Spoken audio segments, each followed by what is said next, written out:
The biggest, in my view, was what's known as Bentwaters or Rendlesham Forest. So I want to talk to you about the UFO. He says, oh, you mean the one I touched? And here's this thing hovering out in the trees ahead of them. As I recall, two of them come over and shoot a beam at his feet. Essi ci illuminano la via verso la balena bianca.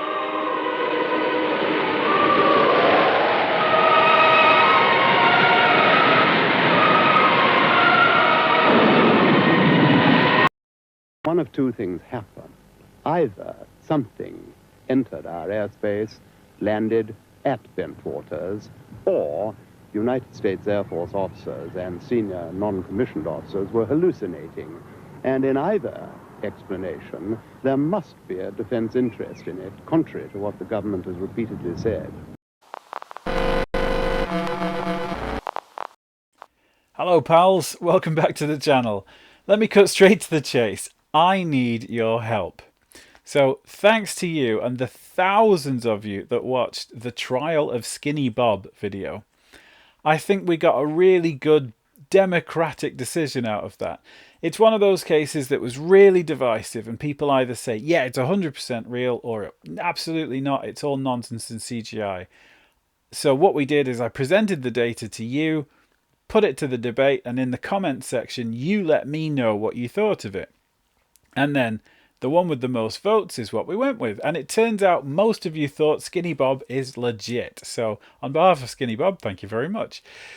I can't think of a better way to analyse the Rendlesham Forest case. So, frankly, I would ignore this case and leave it to history. But it is probably second to Roswell, the most discussed UFO case in history. I don't know why. There's certainly other cases which have had more witnesses or are easier to back up, but for some reason there are movies, documentaries, podcasts, books, comics, action figures, model kits, a tourist trail, you name it, about Rendlesham. And I'm going to be honest, I hate this case. And let me explain why. I hate it because, without question in my mind, something absolutely extraordinary happened. So there is a seed of absolute truth in there worth studying. Unfortunately, that seed has blossomed into a great big rotten tree full of stretched truths, fairy tales, misinformation at best and disinformation at worst. So again, I need your help to help me decide how much of that we can chop off before we get back to the truth and the actual data worth studying. So, as I've mentioned before, there's so much information on this. So I'm only going to present the elements of this encounter which I think are worthy of study. There are some which are extremely fanciful and just cannot be backed up. So for the sake of this not being a 6-hour-long video, I've taken the liberty of cutting a lot of that out. Also, unlike the Skinny Bob video, I'm going to be giving you my opinion throughout the study of this case. Now, don't take my opinion as fact. It's just my opinion, but it's my opinion based on the studies that I've done. And this is where I invite you to correct or corroborate with my opinion in the comment section. And hopefully, after I present what I believe to be the strongest elements of this, we can decide what's real and what's not. So, the first thing we'd better do is look at what happened.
So the first thing that we've got to consider is the geography and topography of the area.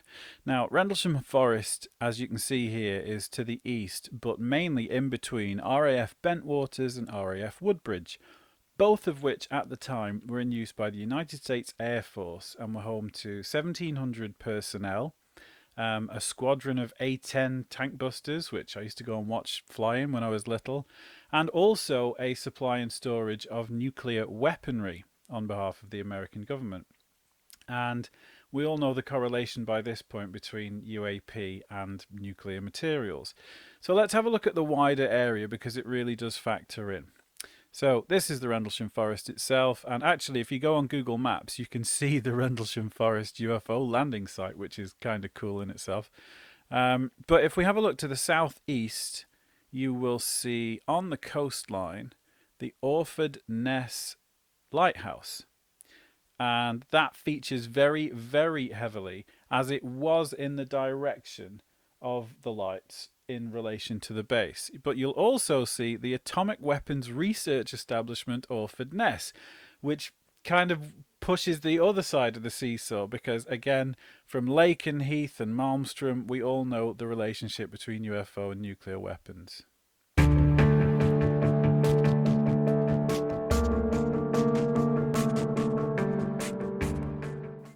Okay, so we're going to get into more detail and problems later, but for now, we're just going to stick to the events. So, on Christmas Eve, there had been reports of lights in the Rendlesham Forest, and not just the lights from the lighthouse, but unusual lights, bright red lights, for example. This had started a bit of a rumour around the base. The following night, which was Christmas night, going into what we refer to as Boxing Day, at 3 o'clock in the morning, word got to Colonel Holt, who was enjoying a few drinks in the officers' mess, given that it had been Christmas Day, that these lights had returned. And so he went out with a few servicemen involving, including, I think, John Burroughs and Ed Cabansag, to investigate. Now, I cannot overstate how serious a character Colonel Holt was. He was second in command of a nuclear armament storage facility with A-10s with live armaments and 1,700 personnel. He's not the kind of guy that would go off chasing flights of fancy into the British countryside, which is considered moving into a foreign country. And if you have to leave that base, there's a significant amount of politics and paperwork to go on. So, he took a fantastic voice memo on a dictaphone, and that is available. It's declassified by the Ministry of Defence, and it's brilliant data. I would include it, but it's 17 minutes long. So what I'm actually going to do is I will download that and put it as a separate accompanying video, so that if you're really interested in that, and I do recommend checking it out over a cup of tea, you can watch that thing full filtered, and this video won't be 4 hours long. But they went off into the woods, and a bright red light, which was flickering and changing into other colours, was zipping about around the woods, causing them quite a bit of distress. It then left, and they returned to the base. Here's Colonel Holt giving a bit more detail in his own words. Hey, this is Erie. What is the hot spot? This is strange. Here, someone want to look at the spots in the ground? Whoops, what you know, we're walking all over the place, sir. Okay, let's step back and not walk all over it. Looks like someone came off about 15 to 20 feet up. Some small branches about an inch or less in diameter. Zero 148, we're hearing very strange sounds out of the farmer's barnyard animals. It's very, very active, making an awful lot of noise. Yes, in a pigmentation. You just saw a light where? Wait, slow down. Where? Right in this position here, straight ahead, in between the tree. There it is again. Watch, straight ahead off my flashlight there, sir. There it is. Hey, I see it too. What is it? We don't know, sir. So, can I get some? Yeah, it's a strange, small red light. Looks to be out maybe a quarter to half mile, maybe further out. I'm going to switch off. The light is gone now. It was approximately 120 degrees from the site. Is it back again? Yes, sir. Oh, douse the flashlight, sir. Let's move out to the edge of the clearing so we can get a better look at it. See if you can get the star scope on it. The light's still there, and all the barnyard animals have gotten quiet now. Yeah, we're heading about 110 to 120 degrees from the site out through to the clearing now. Still getting a reading on the meter. About 2 clicks. Meter's jumped 3 to 4 clicks, getting stronger. About 4 feet off the ground, about 110 degrees, getting a reading of about 4 clicks. Yes, sir. Yeah, but Now it's dying. no, it's not. I think it's something other than the ground. I think it's something variable Got here. the tree right over. We just frightened the first night bird we've seen. We're about 150 or 200 yards from the site. Everything else is just deathly calm. There's no doubt about it. There's some type of strange flashing red light ahead. And it's yellow. I saw a yellow tinge in it too. Weird. It appears to be maybe moving a little bit this way. It's brighter than it has been. Yellow. It's coming this way. It is definitely coming this way. Pieces of it are shooting off. There is no doubt about it. This is weird. To the left. Yeah, definitely moving to the left. Two lights. One light to the front, Okay. one light to the left. Keep the flashlights off. There's something very, very strange. Keep the headset on. See if it gets any stronger. Okay. Give us a rundown. Notation that this is on a beta reading, too. It's on a beta reading? Beta Okay. still has been removed. Okay. Pieces are falling off it again. But it just moved to the right. Yeah. Right to the right. Strange. Oh, wait, why again to the left? Let's approach to the edge of the woods up there. Can you want to do it without lights? Let's do it carefully. Come on. Okay, we're looking at the thing. We're probably about 200 to 300 yards away. It looks like an eye winking at you. It's still moving from side to side. And when you put the star scope on it, it sort of has a hollow stare, a dark stare. It's like the pupil of an eye looking at you and winking. And the flash is so bright through the star scope that it almost burns your eye. We passed the farmer's house and across in the next field. Now we have multiple sightings of up to 5 lights with a similar shape and all, but they seem to be steady now rather than a pulsating or glow with a red flash. We just crossed the creek, and we're getting what kind of readings now? Getting through 3 good clicks on the meter, and we're seeing strange lights in the sky.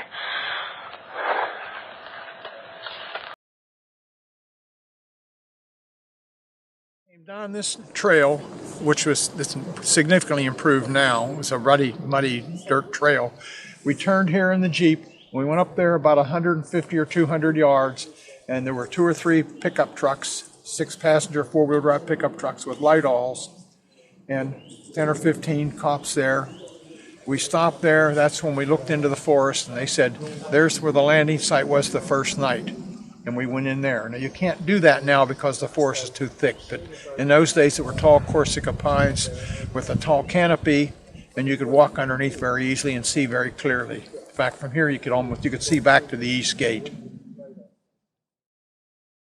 Through here, and we stopped somewhere back there at the site, and that's when we saw the object out here, and it came into the forest.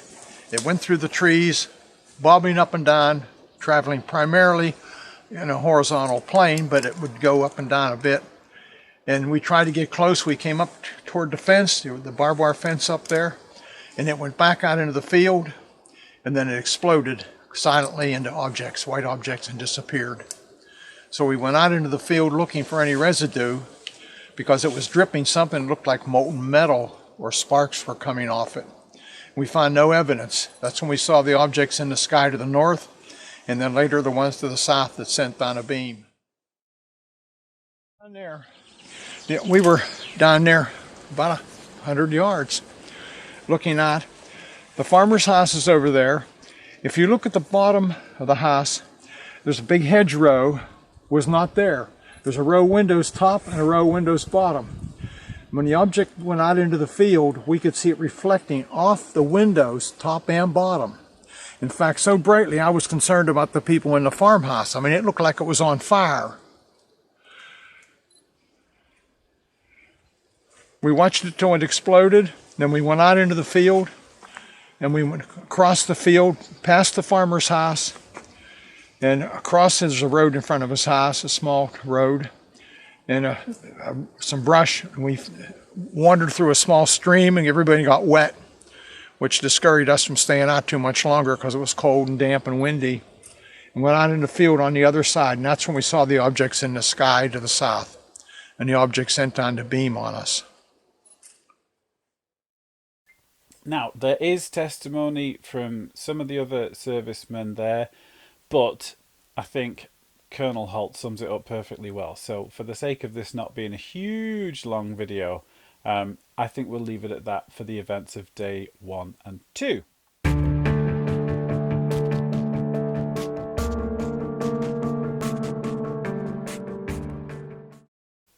Okay, buckle up, because this is where things get weird, fractured, argumentative, and really, really interesting. So, the best way to start with the events of what was the third night where strange things had been seen, but the second night of human contact, is with a memorandum that Colonel Holt wrote, reporting the events to his superiors, to the Department of the Air Force. Now, he wrote this on the 13th of January, so we're looking at, what, nearly 3 weeks after the event, and he has been criticised for getting the date wrong. But I would give him the benefit of the doubt. First of all, because he's a colonel and is not a guy trying to cause a kerfuffle or sell a book or have a movie written. He's just trying to write up an extraordinary event. So, he writes, early in the morning of 27th of December 1980, approximately 0300 hours, 2 USAF security police patrolmen saw unusual lights outside the back gate at RAF Woodbridge. Thinking an aircraft might have crashed or been forced down, they called for permission to go outside the gate to investigate. The on-duty flight chief responded and allowed 3 patrolmen to proceed on foot.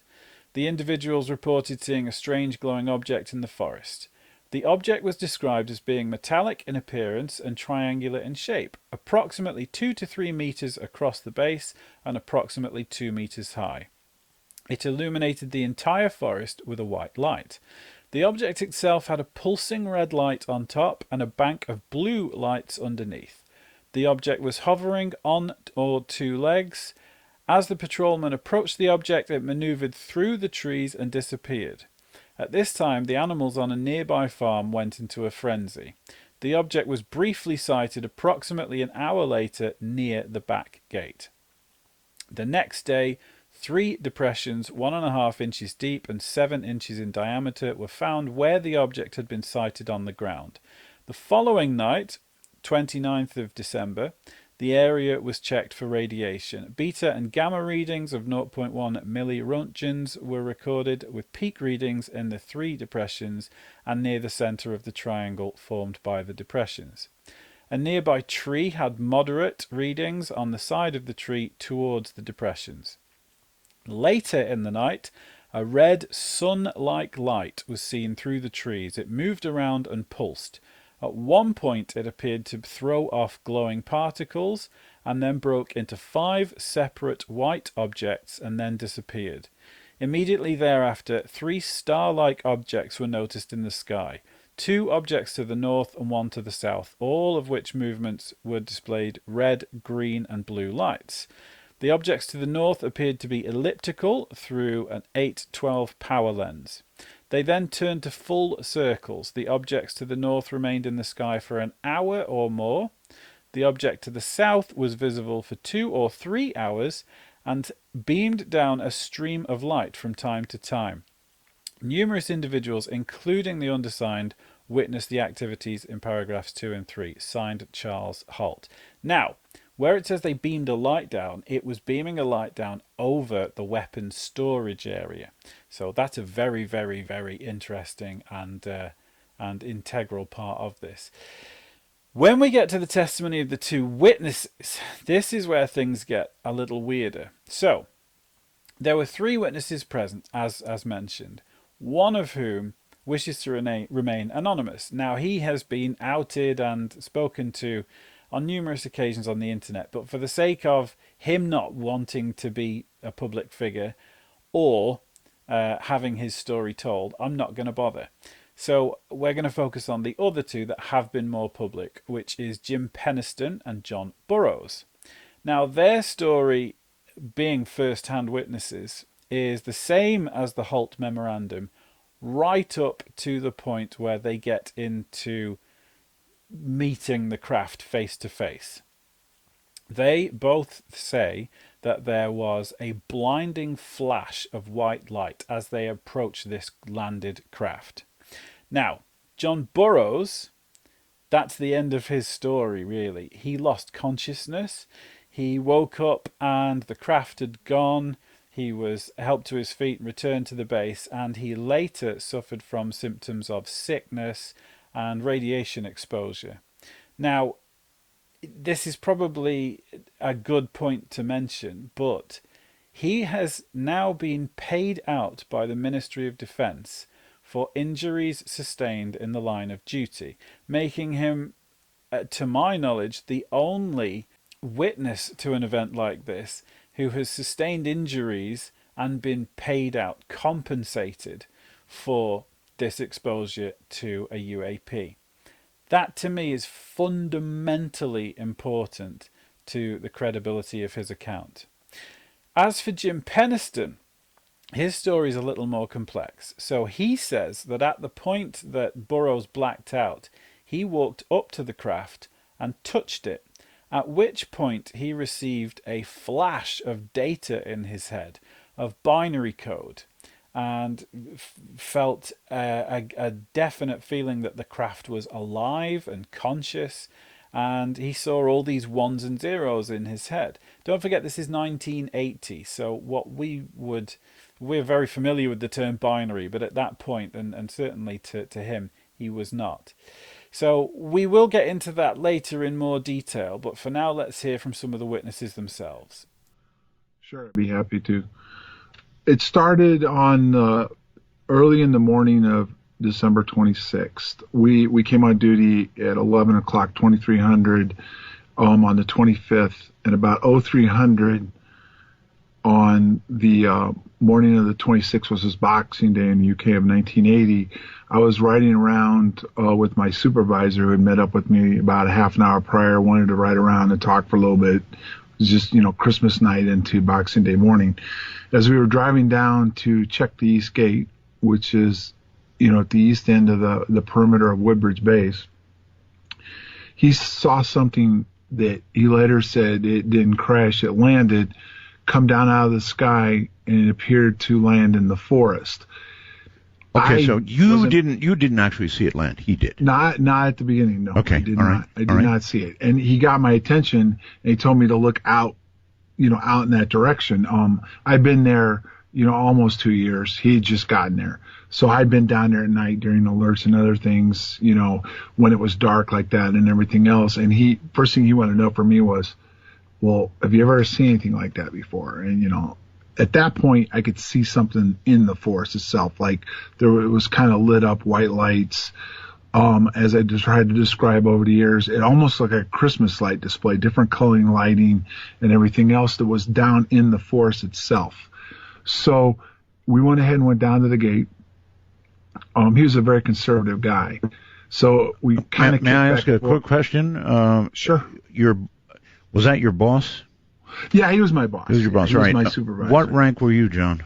I was E3, Airman First Class, and he was an E5 Staff Sergeant. But I was too, Airman First Class. All right, and he was Staff Sergeant. Okay, got it. Continue. Right. So we decided, both of us, that there was something that wasn't right out there, but it was off base, and what do we want to do with it? So we came together and decided, well, we'll go down to the end of the road, so we're going to have to leave the base. We opened up the gate, and we drove down to the end of the road before you would turn left to Bentwaters, or right would take you to one of the small towns down the road.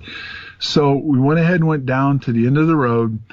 There was a way you could turn the car back around, and he turned it around as such so we were starting to go back towards the road that led up to the gate. Right. I jumped out of the vehicle, and I looked out into the forest. I don't know how to explain it other than it just didn't seem right.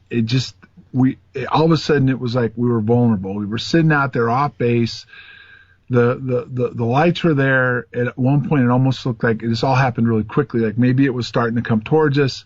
There was like a static electricity in the air, and it just didn't seem right. And here we were off the base, hadn't told anybody, and we didn't know what was going to happen next. So I jumped back in the vehicle, and we took off back up to the gate. Drove as fast as we could back up to the gate. Went up. There's a gate shack up there.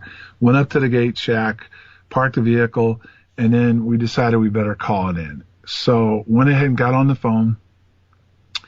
The phone went to the law enforcement desk. So I got the desk sergeant on the phone, and I told him that there was something strange just outside the east gate, at Woodbridge, that was out in the forest, and we can't explain it. We wanted to report it. And it was Christmas night and, to Boxing Day morning. I played practical jokes over the last year on the desk sergeant himself. He kind of didn't want to believe me. And we kind of went back and forth a little bit. Even Sergeant Steffens got on and told him there was something strange going on. And again, I pulled some jokes on him. So he was a little leery to bite for it. So what he did was transfer me to CSC, which is Central Security Control, which was the security side of the house, where they took care of the airplanes and stuff like that.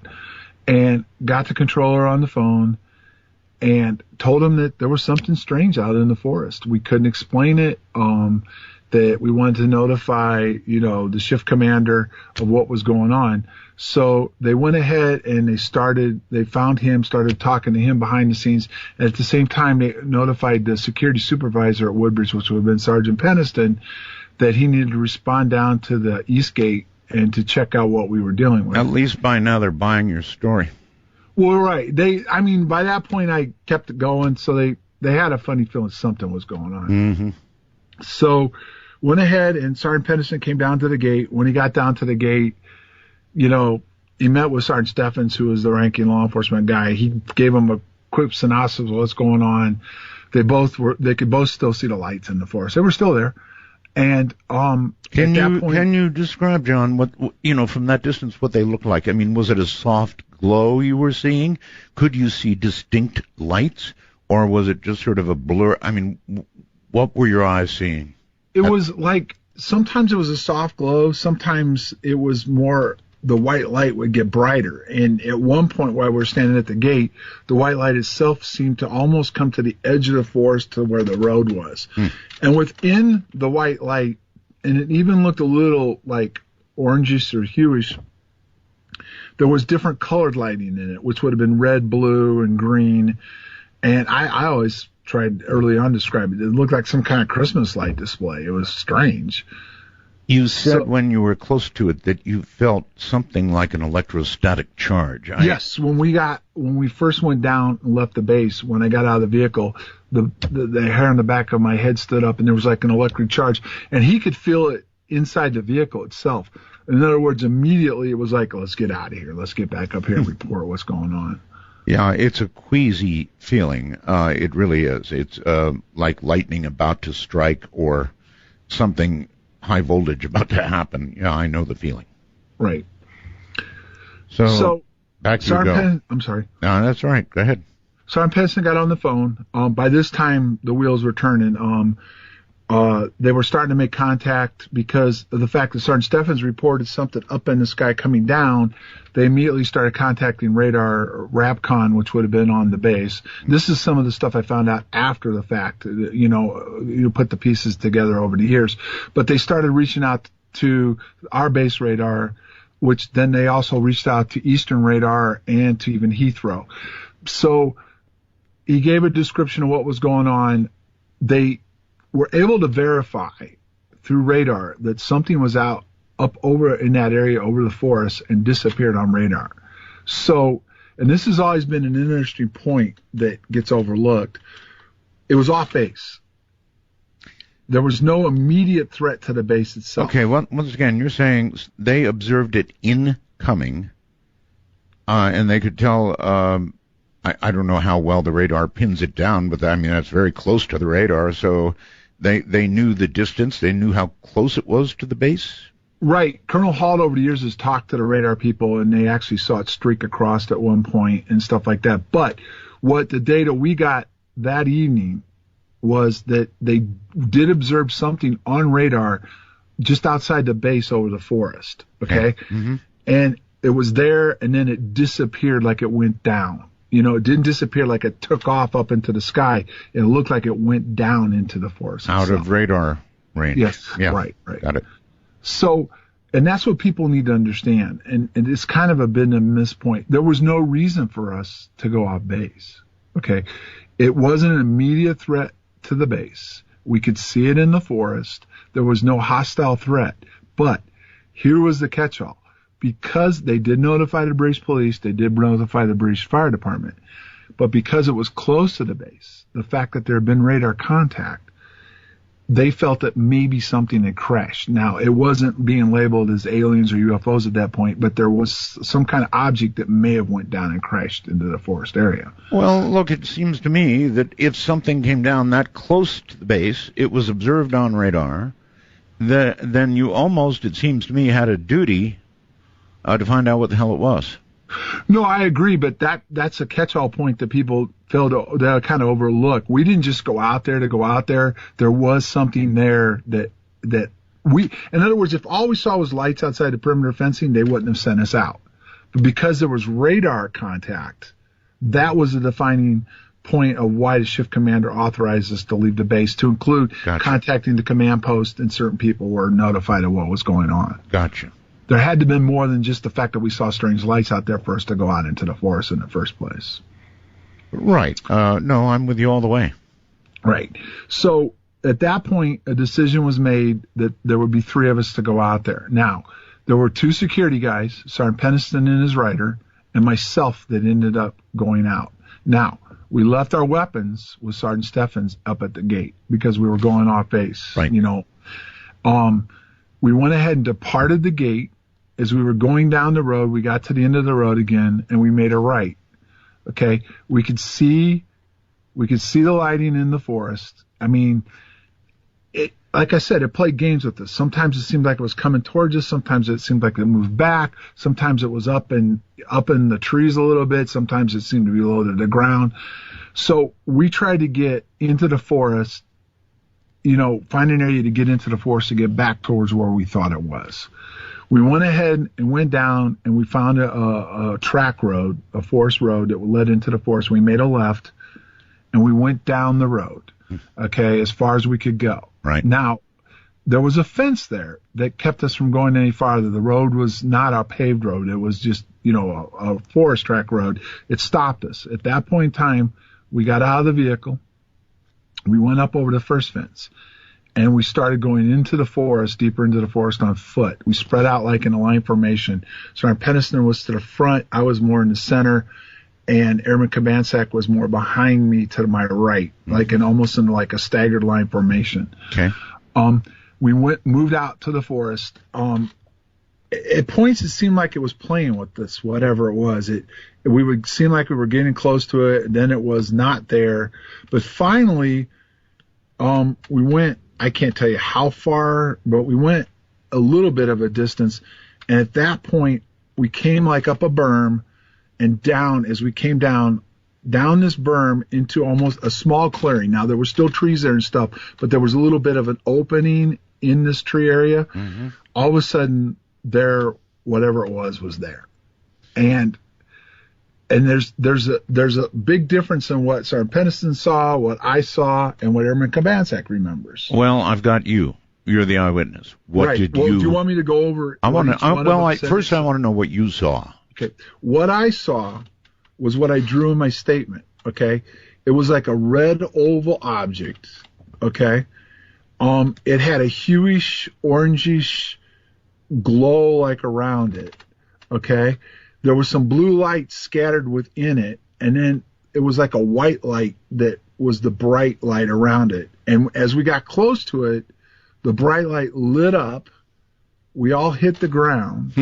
Yeah. Okay. And then all I can remember after that was then it seemed to dim, it went up into the sky, and it shot back away from us. Was there ever, John, anything that went beyond light? Was there ever any substance anybody could make or you could make out at all, or just light of varying? Yes, there was. That's when I said that the 3 of us that were close to this all had a different interpretation of what we saw. Okay. Sergeant Peniston remembers this. Well, I was a Woodbridge supervisor for security police, Air Force security police. I was in charge of security for Woodbridge Air Base that night. I was dispatched to the East Gate by initially, not initially, but from Central Security Control, our control center on Bentwaters. Said there was a situation out there I needed to investigate. I went out there. I met with the 2 law enforcement patrolmen. The senior patrolman was Bud Steffens, and he pointed over to the woods, and apparently there was some type of lighting coming out of the woods and Rendlesham Forest. And so my first thought it was possible aircraft downing. So I went to the direct line, talked to by phone. I talked to Central Security Control. Got permission through Lieutenant Moran, who got permission through the wing commanding post, and eventually, Colonel Conrad, the base commander, to go off base. Set up an entry control point, did run my checklist for a possible downed aircraft if we found one, and to set it up for the response. I took 2 airmen with me, a security airman who had a radio, myself, I had a radio, and a law enforcement airman who didn't have a radio. And we responded. I went out as far as I could with the Jeep. Rendlesham Forest has all these berms out there. We're off road, and I went as far as I could with it. About that area, I set up the entry control point with airman, the security airman, and he had the radio, of course, and of course he knew what he was doing. So that's the 2 things that was a criteria there. The law enforcement and security are separated career fields. The law enforcement are pretty much like gate guards and responded to domestic stuff on base, like policemen and stuff. I was security, and we were responsible for the total population of the base, plus the security of the base, all its resources, priority A resources, priority B resources, C resources, the restricted areas, aircraft parking. It goes on and on and on. So as I investigated that, we got to the wood line, and there was lights coming from the woods. I couldn't see it very good, but I only sat maybe 10, 15 feet in. As I got closer to it, I felt a physical response around with it, feeling of electricity and stuff like that. I get to the craft. As the light dissipated, the craft was there. It was triangular in shape. I had no way of measuring it and stuff like that, so I used my walk. I took my stride. I used the things I had out there. I investigated the craft. I walked around it, the 360. I seen markings that were on the craft, and they were pictorial type markings. I then made a second go around on it.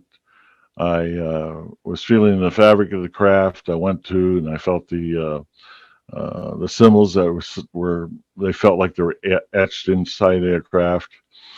And when I hit the big symbol with the triangle, large triangle that was above it, it initiated what I will call a intense white bright light where I couldn't see anything else. But it wasn't light. And I'll tell you about why in a second.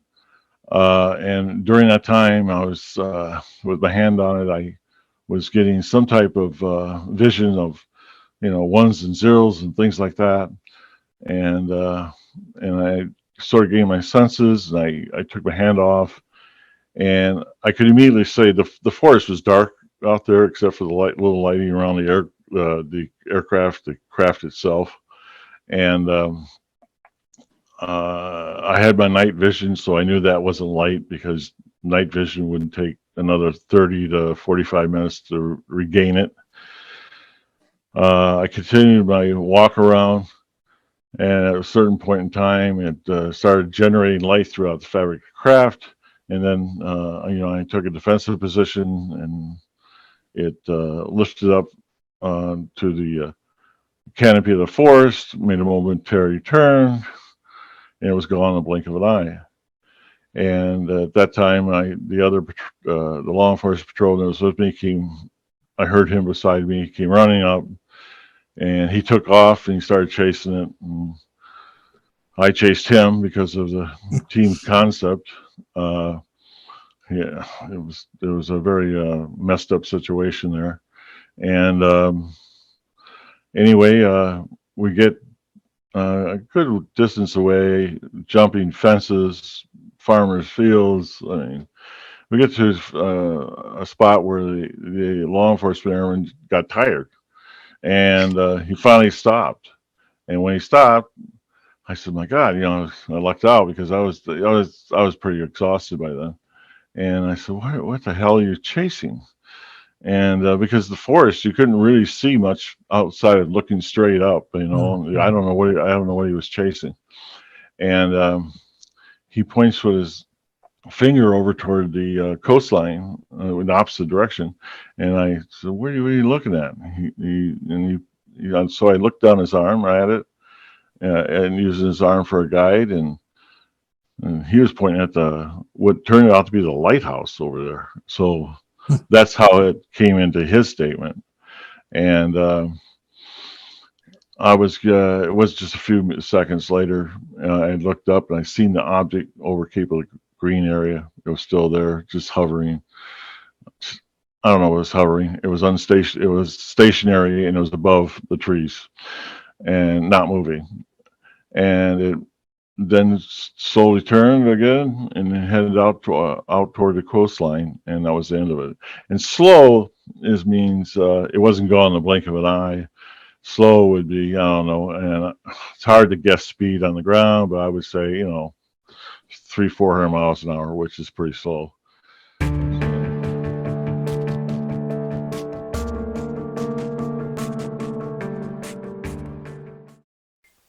Okay, so here's where we get to the part which is really difficult for me. Now, as you probably know, if you've seen much of the stuff that I've done, I focus on being positive, neutral, and presenting the data rather than conclusions.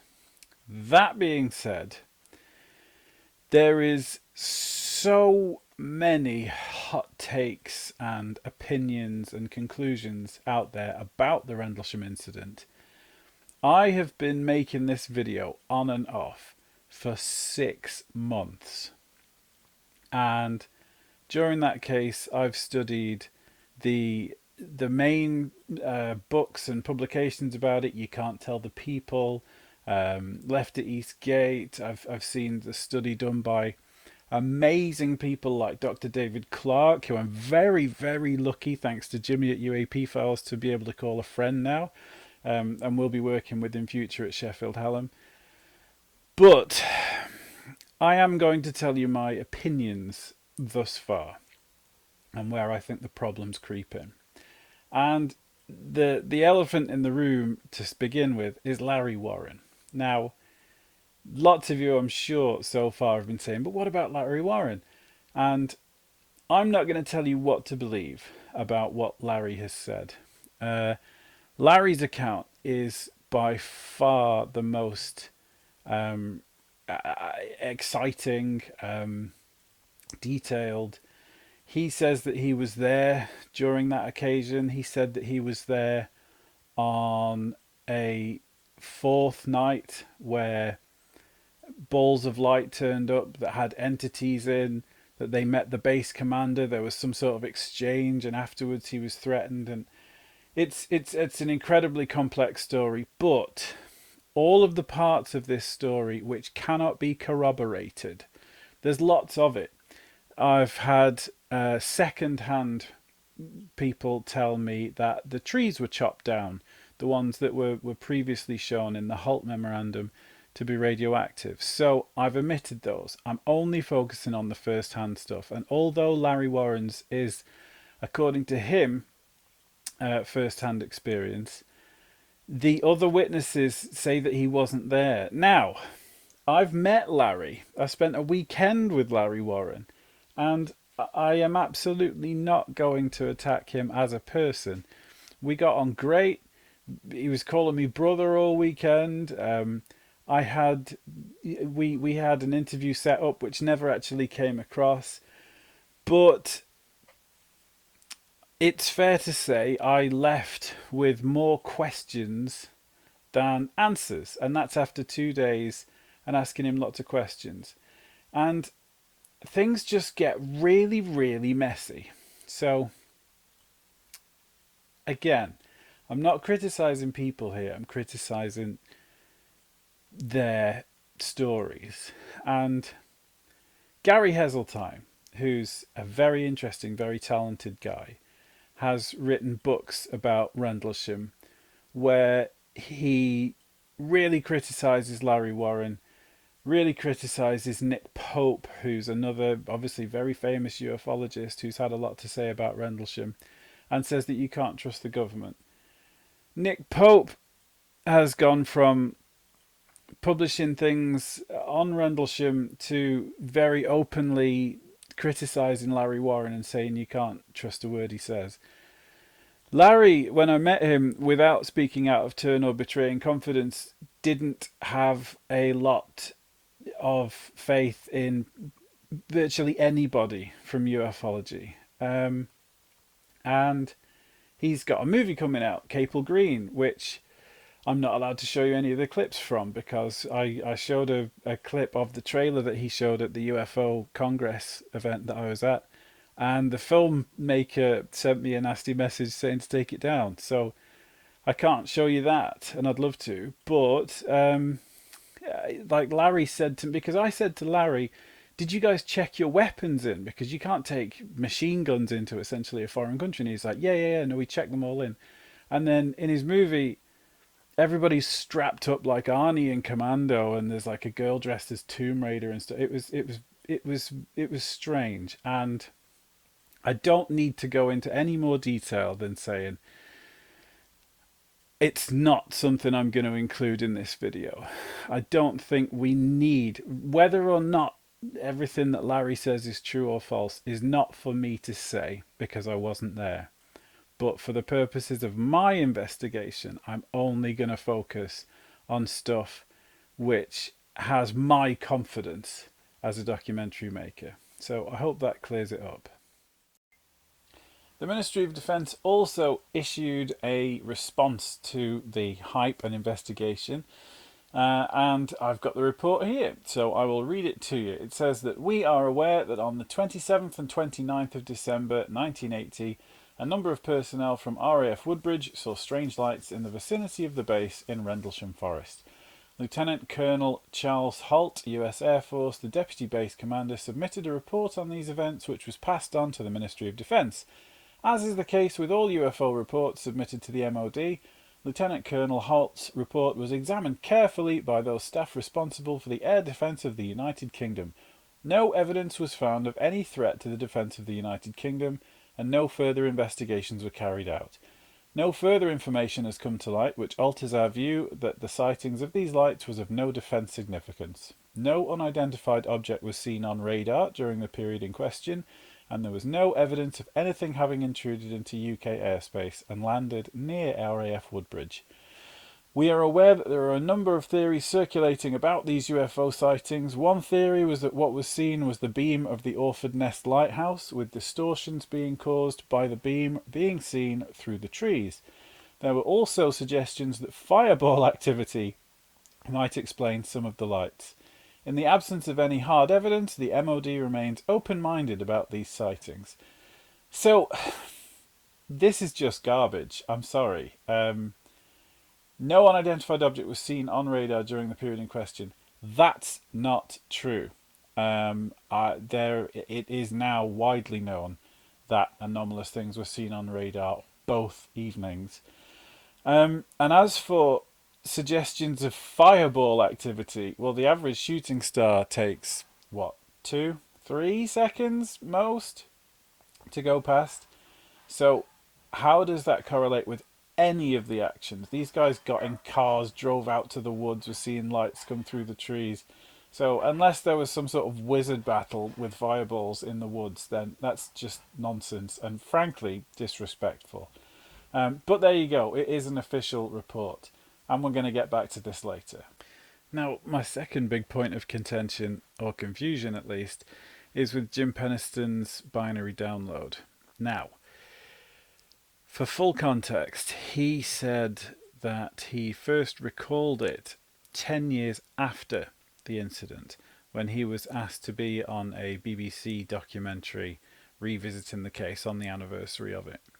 At which point he remembered that he'd got this notebook with the binary in, and it was a prominent feature of the documentary.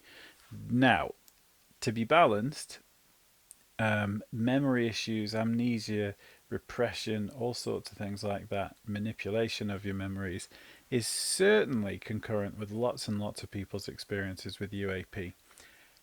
A skeptic, however, would say that it was 10 years in, they wanted something spicy and exciting to say, so why not make up a notebook?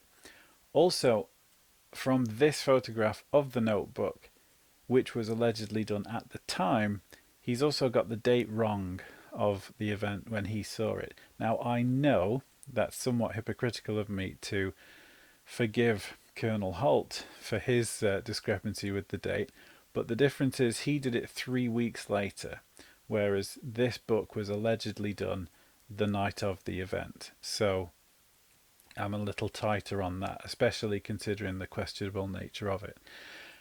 So on LinkedIn, there's a guy called Daniel Davis, who is an IT consultant, and he's done a huge deep dive of the supposed translation of Jim Peniston's, of the author of a book who contacted Jim and said that he translated his download, and that it was all related to ley lines and Stonehenge and the pyramids, and it's very Zecharia Sitchin or Discovery Channel Gaia style ancient aliens stuff. It talks about Atlantis and all of that sort of stuff. But to me, and this may sound unfair, the guy's trying to sell a book. And I'm not necessarily blaming Jim Peniston for this, but I do think it collapses as soon as you look at this analysis by Daniel Davis. I'll just read you some of the highlights of his findings. So the binary code itself is comprised of 2,213 ones and zeros. Which basically he's figured out that it's a specific type of binary code, which is only used by computer programmers, which this author happens to be. Also, that the particular code is only translatable into English, which the translator author seems to be. It's either it basically leaves you with two conclusions: either that the NHI or whatever it was that put the code into Jim's head did it with the knowledge that in future an English computer programmer would see it and recognize it as a code that he would know from his place of work, or that somebody opportunistic heard about the Rendlesham Forest incident and wanted to make the most out of it and write a book. And it's entirely up to you where we draw the line of where we get off the bus here. But I would offer that perhaps Jim Peniston is not to blame for this if there's any wrongdoing, or that perhaps it's all true. I mean, I haven't got the answers, but just like Larry Warren's account, this is something which can't be corroborated, doesn't really stand to deeper analysis, and therefore isn't worthy, in my opinion, of taken too seriously. So that was the extent of it. And then the following day, we had went out and checked out the area, ran into the other investigators that were out there from the squadron, Major Dury, Captain Verano, a few other people.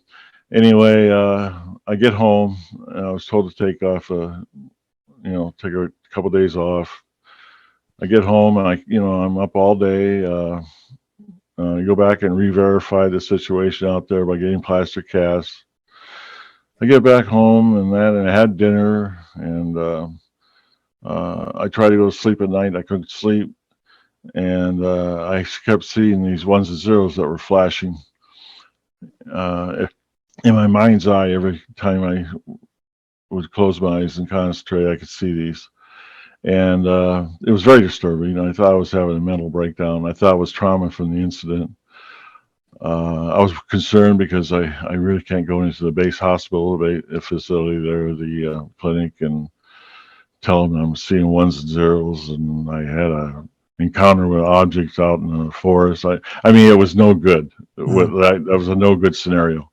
It would have got me probably relieved of duty, and also it probably ended my career in the Air Force. Anyway, I get up. And then I don't know what time it was, midnight, something like that. I get up, not sleeping. I made a pot of coffee because I wasn't going to sleep anyway. And I'm just sitting there and looking over the stuff from the day. I had my notebook. I was looking at that because I was looking at what I'd drawn in there and my notes and things like that. And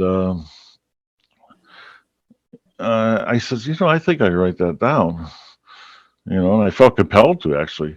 And so I started writing them down, and I hadn't even finished a line or two, and it felt good. And so I continued to do that, and I wrote them all down until I couldn't write anymore or see them anymore. And when I stopped, I felt great. I felt like refreshed. And I felt like I could go to sleep. Even though I had that coffee, I thought I could. And I did. And I woke up the next day and I felt great.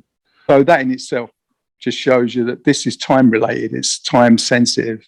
It's I never knew Gary. That was the original question. I never knew Gary. And I was having dreams about 23 and a half. So, I mean, it was just crazy. 23.5 degrees, yeah. Yeah. And anyway, this mutual friend says, I know a guy, she says, that has done work somehow with these type of numbers. I said, okay. So that's the contact. And I don't know, what year was that? It was, I don't know, Gary. What year? 2010, because that's when you first sent me an email with the 23.5 in the title. And because you thought it was something else as well, didn't you? You thought those figures meant something else. No, he thought, but he told me in the email that he thought it had something to do with temperature on the planet. Yeah. And then I said, then I told Jim in a reply saying, no, it's the Earth's tilt angle, the obliquity angle of the Earth in respect to the ecliptic plane, 23.5 degrees. I mean, it's 23.43 now, because it's slowly decreasing, but in most textbooks on the subject, it will give the generic 23.5, a round off number. But and the other thing, when the binary came, I left Gary alone with it, and he was a skeptic, and I wanted him to. I'm still am. Yeah, you are. That's right, you are, and that's and bless you for that, because it's in a good way, it is, and because that was it. I don't know. I left Gary alone for ages after I gave him the binary, and he thought I forgot about it or something. I don't know. And I got a hold of him. I said, "No, I don't want to influence you." Yeah. It's just the opposite. I don't know. Did we put that in the final version of Enigma? Yeah, I did. I mentioned it. I'm going to have to reread it because I actually got a bit pissed off with you, really, because he wasn't giving me any feedback on what I was finding. First of all, he was just going, right, that's interesting. Okay.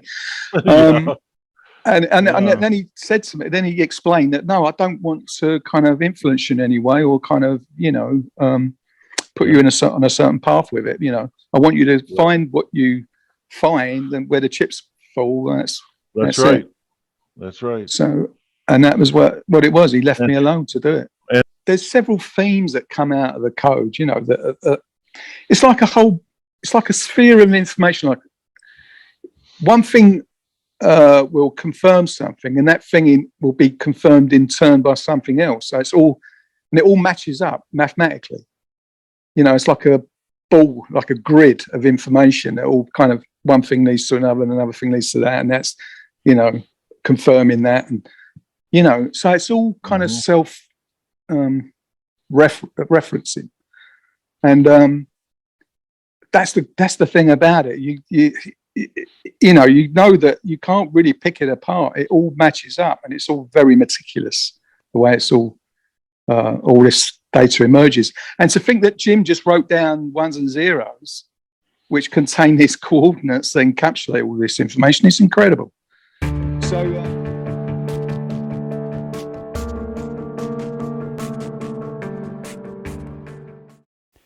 Okay, so if you've made it this far, first of all, thank you very much. I really appreciate it.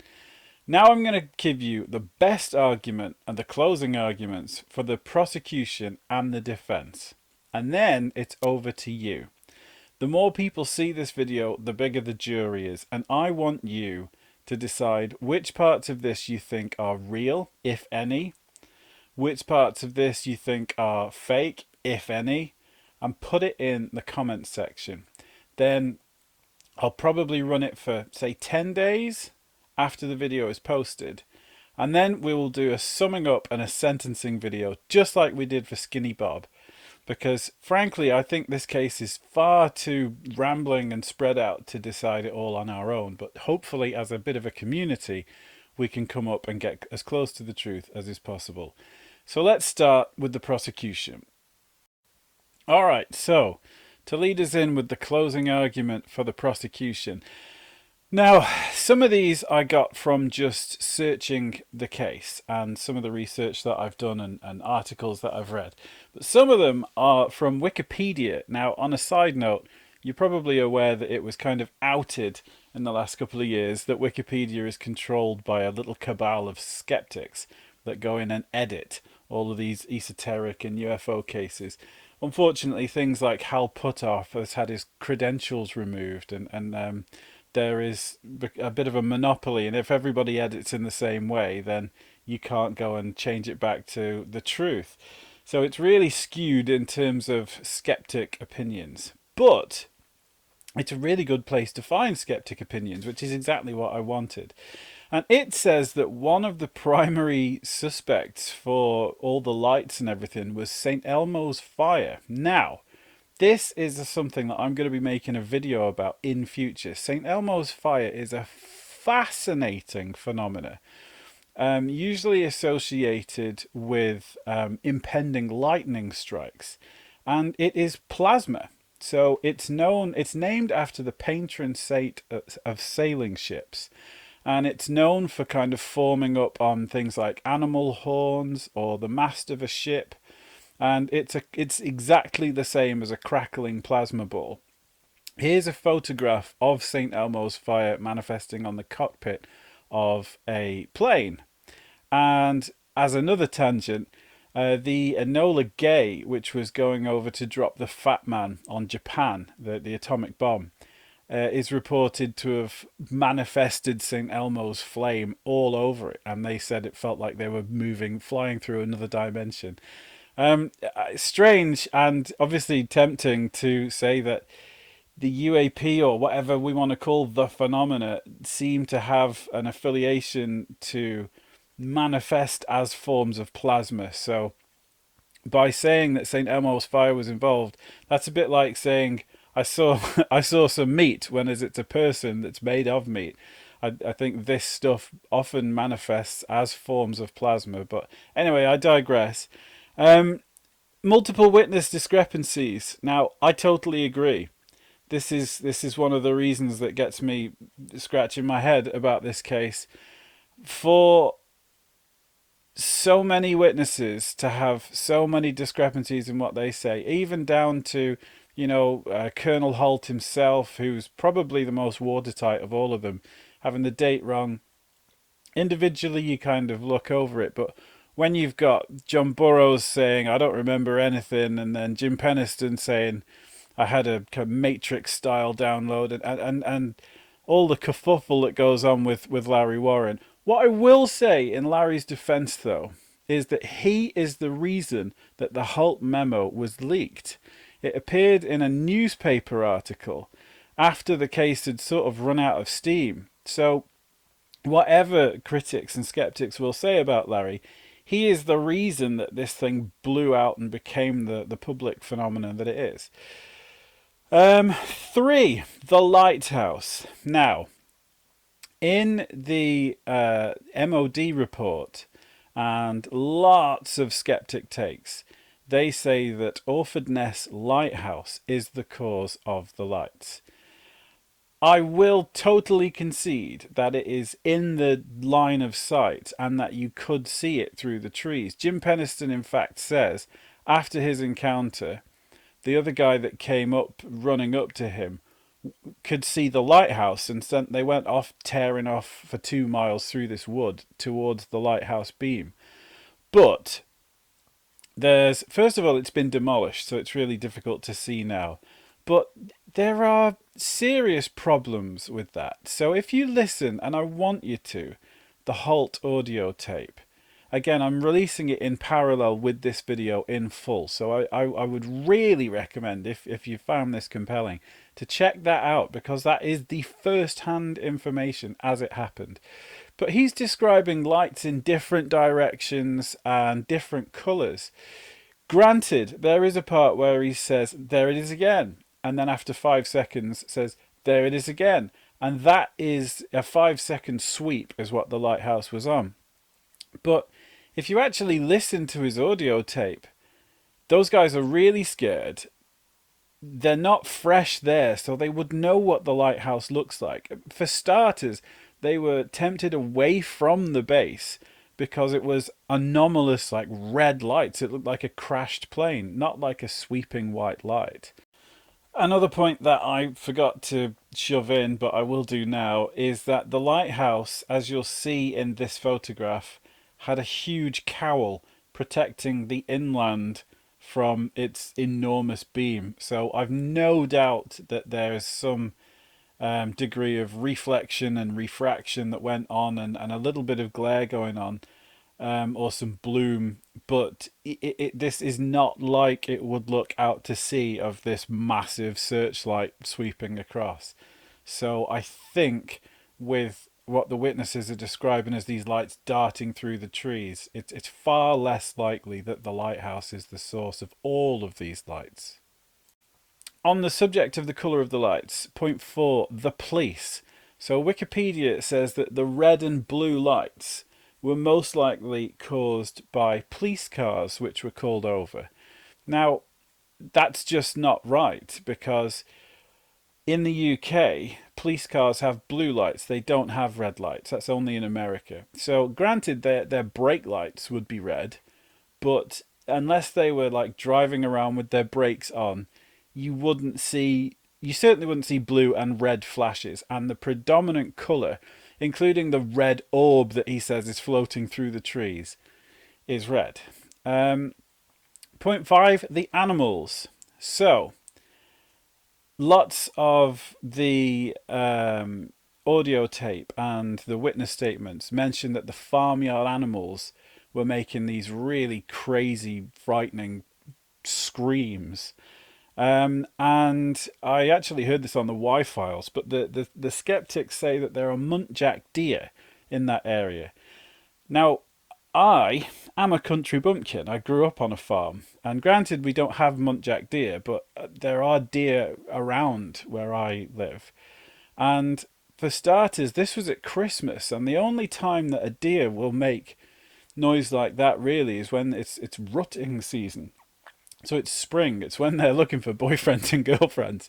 It's certainly not at 3 o'clock in the morning at Christmas they have quite a long gestation period, and they certainly wouldn't be looking for mates or threatening off other males in the middle of the night at Christmas time. That's very unusual. Now, I did grow up on a farm. My granddad had a farm, and it's an extremely rare occasion, but sometimes the cows will start mooing or something like that. But most times when animals are just bothered by something, they'll just run. They'll just tear off somewhere, and they don't vocalize. So I don't think that holds true. Point 6, the binary code, the problems with Peniston's binary code.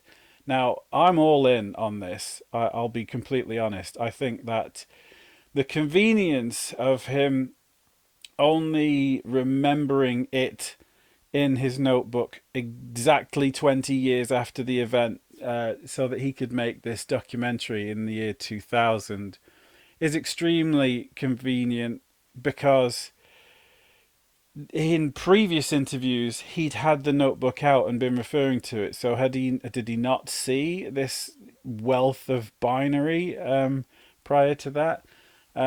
Or maybe the binary was in there, it was a repressed memory, and the computer programmer who has interpreted this in such a hyper-specific way that it's only useful to an English-speaking computer programmer. Maybe it's true, there is a history of repressed memory, but for me, and really if I was a betting man, this is a serious red flag for me, this part of it. I don't doubt that he had some form of interaction with something, as we'll get onto in the case for the defense, but binary, no. The Condign report. So, contrary to the Ministry of Defence's brush-off statement that they made, which I showed you earlier, they did actually investigate this in a lot more detail, as was revealed in 2001's Condign report. Now, I know I'm being a bit of a fanboy, but Dr. David Clark has done sterling work on this. And in the Condign report, it says that actually a large investigation was done. There is no proof of this being an extraterrestrial thing.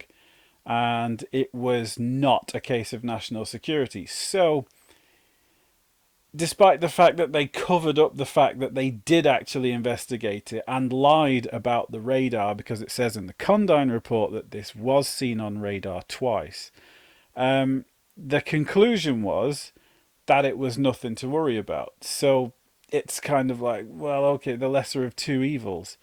Point 8, and this is Wikipedia's best shot, is that it was fireball activity. I mean, the Halt tape is 17 minutes long. Now, in December, I think it's the Geminid meteor shower. Don't shoot me if I'm wrong, but there is a meteor shower around Christmas time. I think it's the Geminids. Could be the Orionids. I think, anyway, whatever. There's a meteor shower at that time. But it is absolutely not anything like the way that Colonel Halt is describing it. And when he's talking on the other occasion, when he's outside and there was balls of light splitting into others, and he's looking at three bright lights to the south, the argument is that it's stars. But you've got to bear in mind, this guy, Colonel Halt in particular, is second in charge of a nuclear weapon arsenal, like a military base. If he gets a phone call, it's go time, it's war, and he's the guy that they trust to do this. I find it extremely difficult to believe that he would mistake a shooting star. I mean, 17 minutes is just the time that he's released. He's actually got hours of his dictaphone. So, and over multiple nights as well. So, I don't buy it. But that's the argument against. Point 9 is the most entertaining. This is that it was a forgery done by the SAS, Britain's arguably foremost special forces team. Now, according to a urban myth. The SAS, in order to get their own back on the Yanks as a prank, had got weather balloons with torches on and did this huge elaborate wind up basically in order to get them back for something that they'd done on the SAS. And I read through this, and again it's Dr. David Clark who's gone through this in more detail and completely debunked it. It is a brilliant story, don't get me wrong, but I think this is more one that you'd hear at late night in a bar. Plus, nobody involved from the SAS has ever come forward to say that this is true. So, frankly, I mean, come on, are you going to listen to some witnesses saying that it's one story or nobody saying that it's the other? It's a really interesting story and a very entertaining story, but it just doesn't hold weight. Okay, on to the defense. The best argument of the defense. Number one, multiple trained observers. So it is this bizarre facet of ufology that the testimony of immensely credible people. Let's look at the Tic Tac. Commander Fravor. He witnessed and interacted with something extremely unusual. And he is one of, if not the highest qualified combat aviator, certainly that I'm aware of. And yet there are people out there that have never been near a fighter jet that are saying, oh, he can't read his instruments. It's the gimbal on this, on his camera playing up, and it's gone over his head. It's a seagull. The Internet Special Forces think that they're more qualified to comment on what a first-hand witness with the highest credentials and qualifications has seen with their own eyes. And that beggars belief. The same, in a lesser extent, can be said here. Colonel Holt in particular, just imagine what it would take for somebody of that credential and credibility to come forward and say what he has said about the event. And again, people that weren't there are criticizing his judgment and saying, oh, he mistook it for a lighthouse, it was Venus, and it was fireballs and stuff like that. That's just disrespectful to the people there. Now, I know there were 1,700 people on that base, and only 4 have come forward, and they all disagree with each other. But if, just like with any of the UFO cases that we discuss here, if any aspect of this is true, if one of them is telling the truth, then our worldview and our idea of history and reality is fundamentally shaken. So whether or not it was an extraterrestrial craft, or whether Jim Penniston's telling the truth about binary downloads and triangular craft, something more extraordinary than a meteor took place. Physical and audio evidence. Now, Jim Penniston, the morning after his encounter, allegedly after the evening where he wrote the binary down in his book, went back to the site and took plaster of Paris impressions of the landing marks that this craft left. And that's physical evidence. Plus, that area was radioactive. They took Geiger counters out.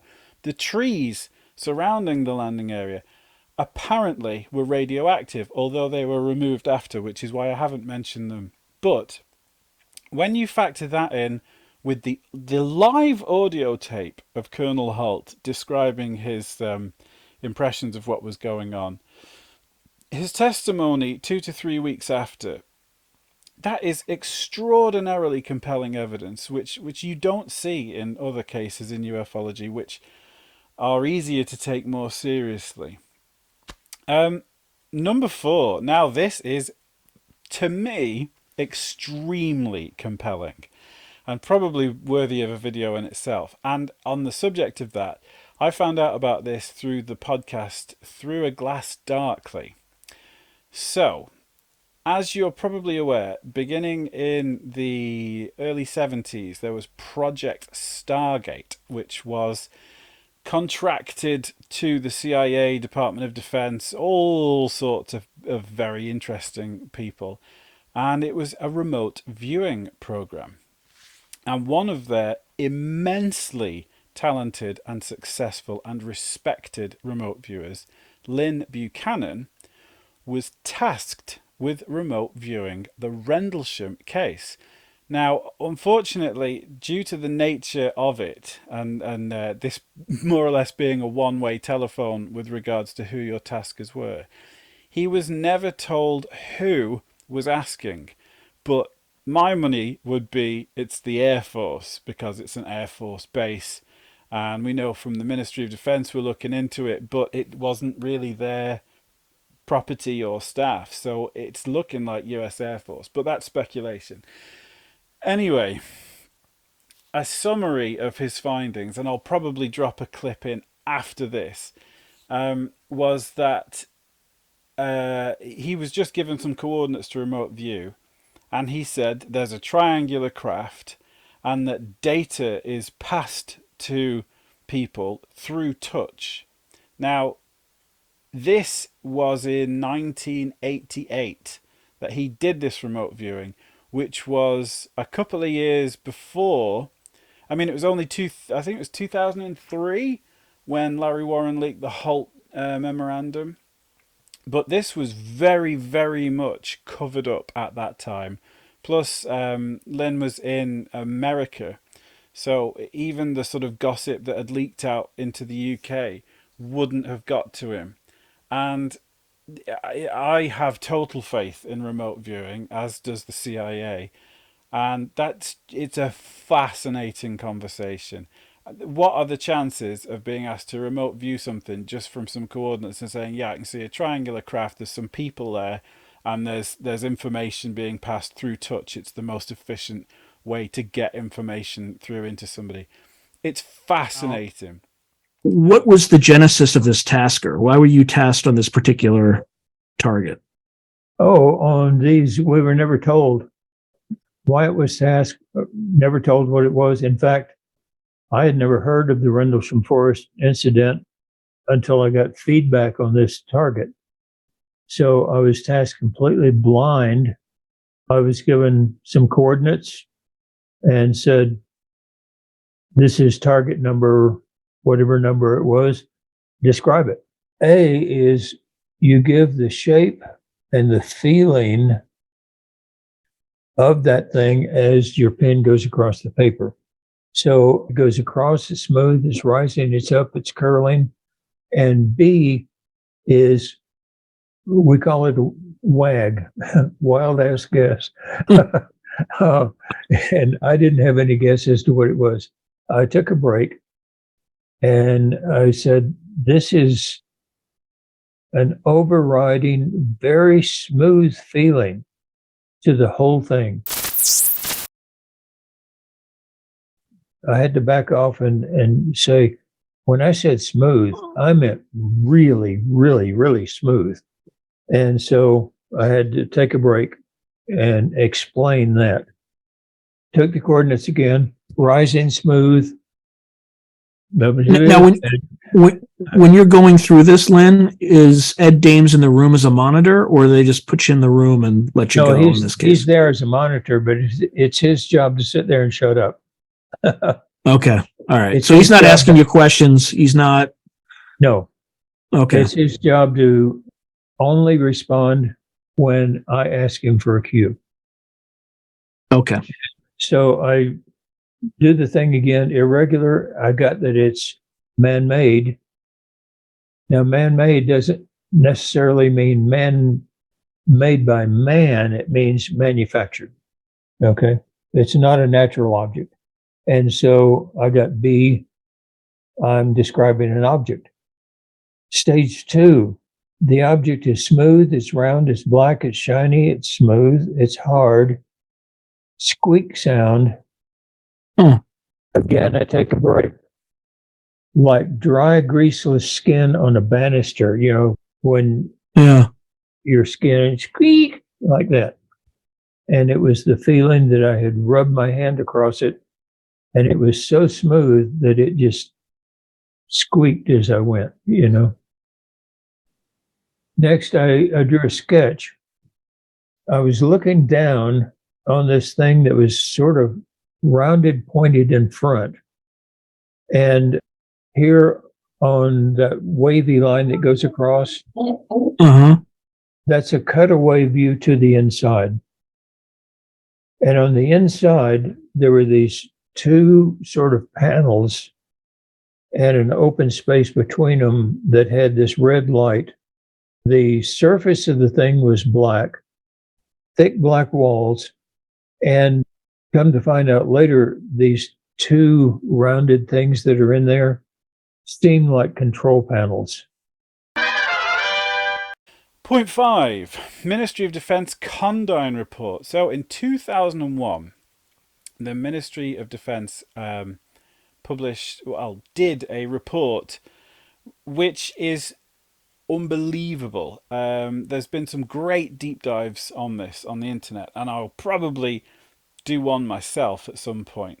But it shows that despite the poo-pooing letter saying, oh yeah, there's nothing weird going on, there's no national security, there's no extraterrestrial, don't worry about it, there was nothing on the radar little memo that they issued initially.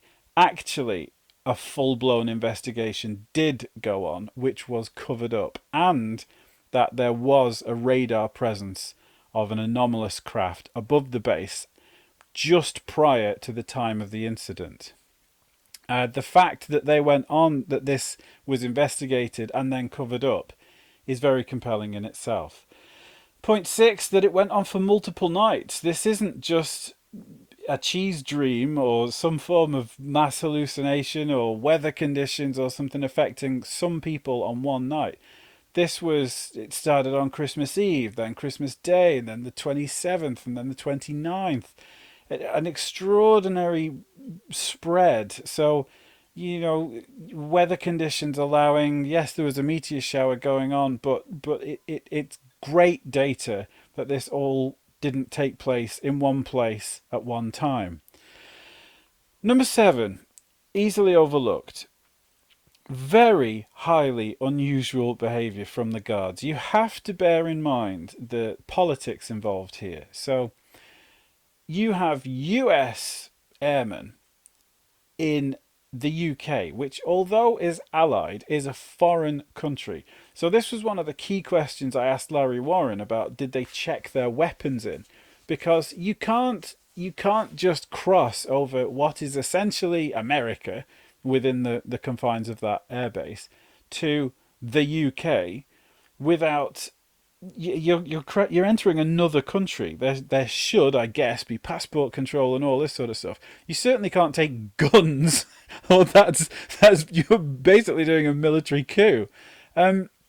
So from the witnesses' actual agreeing accounts, where they left the base, they went into the woods, which are not on US military grounds. That is such bizarre behavior. If you consider that they are guarding a military facility with nuclear assets, the idea that security personnel on a whim would just drive off base, initially without permission, and secondly, having been given permission to go and check it out, that's just bonkers, frankly, and it should not be overlooked. But number 8, and perhaps the most compelling, John Burroughs was compensated. His injuries, his eyesight started to suffer after the event, for starters. Then it was discovered that he'd had a heart murmur. If you have a heart murmur, you can't join the Air Force to begin with. So it was something that happened at least during his tenure as an airman. And his medical records were classified. He couldn't get access to them for ages and had to go through politicians and Congress in the end to release his own medical files to him, which is extremely unusual. and he was compensated. He's received compensation payments for injury in the line of duty. Now, if Wikipedia and the skeptic account of this is to be believed, he is the first person in history to have radiation damage from a lighthouse or from a shooting star.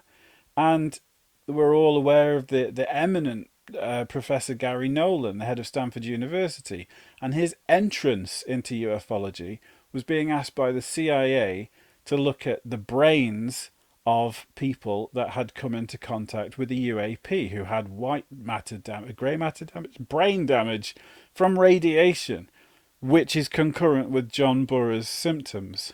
So that's it. I mean, he's literally, as far as I'm aware, the only UFO contactee, witness, call it what you will, that has been paid out. And the government is not in the habit of just buying people off and giving them presents of money. The man suffered injuries, lifelong injuries, debilitating injuries, and received compensation. So find me a better reason for that taking place than his account of the event. Surely, again, if you just look at the law of averages, was it as he described, or was it something else? And I would put all of my betting chips on it being far more likely to be what he described.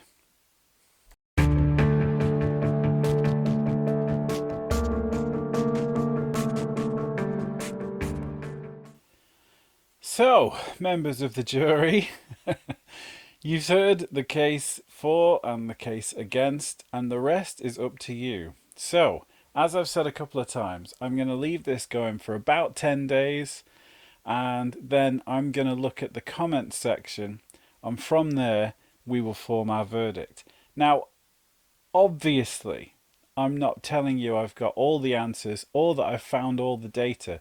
This is a 45-year-old case now, and some of you, no doubt, know far more about it than I do. If you've got some information that you feel is really poignant, chuck it in the comments section and let's get this thing sorted out once and for all. Although I fear this case is never ever going to go away. Never mind St. Elmo's Fire and Moby Dick. This has been my white whale. This has been the longest video that it's taken me to make out of all of them.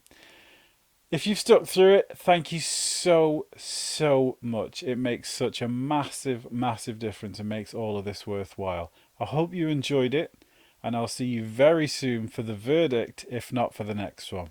Take care.